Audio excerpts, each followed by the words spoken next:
Just as an FYI, if you're watching this video and you're trying to build your own rig and you're using this video as a guide, do not do it. This is not amazing. This is not what you should be going off of. You shouldn't use this video for reference. You shouldn't even look at this video.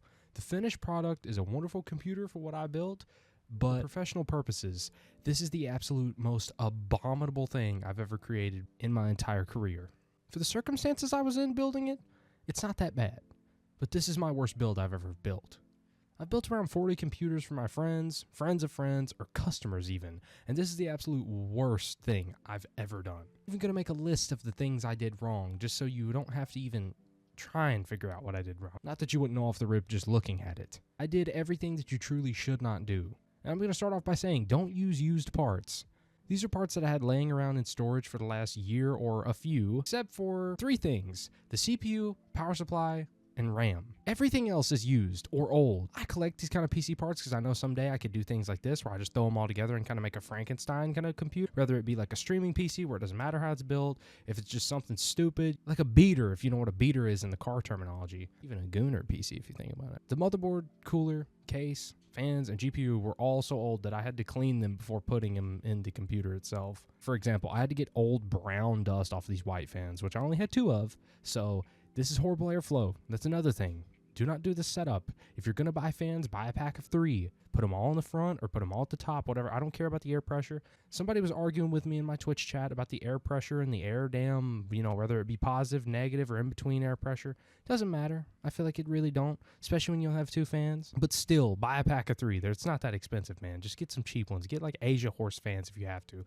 Don't do what I did. There's nothing wrong using used parts in a pinch, but it brings up a lot of other issues if you don't already have a working PC. For example, if you have a PC and you want to buy a used graphics card because yours broke and the market's crazy right now, that's one thing. But if you need to buy a motherboard and a case and everything in between that and you go all used, you're going to run into a lot of issues. For example, I'm using hex head bolts for the motherboard to be bolted in. Don't worry, it's the exact same threads, size, width, shape, length, everything. But it's pretty criminal to me. I couldn't find any motherboard screws, and I don't know why I didn't just order them for 90 cents on Amazon, but I threw bolts in from an old toolbox. It's fine. It's holding place, and it's very sturdy, but it's not crushing anything. This entire video is questioning if I need to be doing this as a profession or not. Also, a really good rule of thumb is to put the motherboard in after you've put in things like the RAM, the CPU cooler, and the storage drive if you have M.2. That's just that's a Ryzen 3400G. It's actually not really good for gaming at all.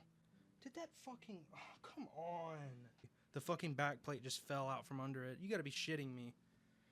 Now I gotta take the fucking back off of it. Give me 1 second. And I did none of that. Since I had to bolt it in with hex head bolts and I didn't know if they were gonna fit, once I mocked it up, I just threw the motherboard in so I didn't have to look at it anymore. But it truly did work. The standoffs and all that, it's fine. And the bolts, now I just have to get out my damn phone repairing kit just to take out the motherboard. So, Not that this motherboard really is worth treating with care anyway. It's literally the worst thing I've ever built in my life. It is a Gigabyte micro ATX board, and I will say this is the worst thing I've ever touched in my life. All the connectors are upside down from traditional. The USB 3 thing sticks straight out like a big pecker in a locker room. For some reason, they didn't even have a Type-C connector on it, even though the board was manufactured like a few years ago, because it's AM4. I mean, it's pretty damn new.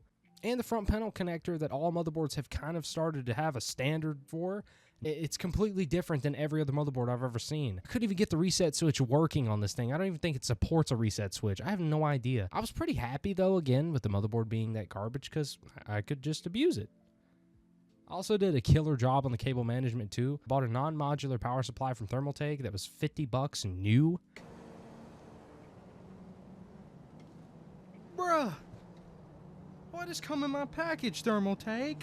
Yuck, bro. They left an alcohol pad in here. What the fuck, man? What are we doing, bro? Why? I mean, it's an alcohol pad, but what were they cleaning, bro? It's all over their fingers and shit. I'm gonna get help. Plugged everything in and stuffed the back full of cables that weren't in use. The olden days of PCs where you didn't have that modular option, you kind of just stuffed it all back there of things you didn't need. Also did the cardinal sin of aiming the PSU fan upward, which I thought was hilarious. Someone was tweaking out about in my Twitch chat, but I actually did have a reasoning. The person I built this workstation for, my mother, is going to have it on carpet, so I didn't really want to have wiener dog hair in the fans. And oh yeah, speaking of it being a workstation, decided I just throw in a GTX 960 from MSI for flashiness and character.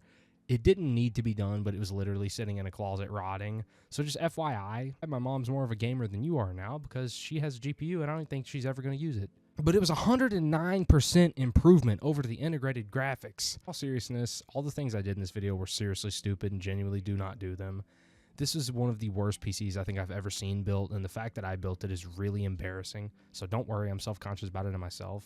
It's a 1 in a million kind of scenario. My mom didn't care, I didn't care, and it was just a bunch of extra parts. All I wanted was a working PC. These parts were old, they were used, and I was just going to do whatever it took to spend the least amount of money. These parts were going to rot, and if I didn't do something with them, they were going to whiff away into the same closet that all Intel CPUs are in right now. This seriously was the cheapest thing I think I could have done. All costs, this is a $150 PC. Hope you guys don't bash me too hard in the comments because, like I said, I know what I did wrong. I know that this is horrible. I know you're going to judge. I know you're probably cringing. It's like watching somebody pour glass into the top of a motor manifold. I know that, but just leave the motherboard screws alone, okay? They worked. They worked. Well, shout out to Linus Tech Tips. If you see this video, don't fucking judge me. You're the one that taught me everything I know, okay?